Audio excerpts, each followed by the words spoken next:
सर्वमंगल मांगल्ये शिवे सर्वार्थसाधिके शरण्ये त्र्यंबके गौरी नारायणी नमोस्तुते।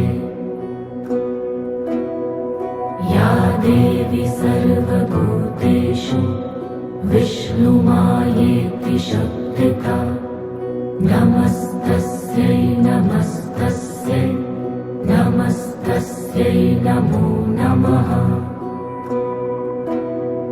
या देवी सर्वभूतेषु चैतन्येत्यभिधीयते नमस्ते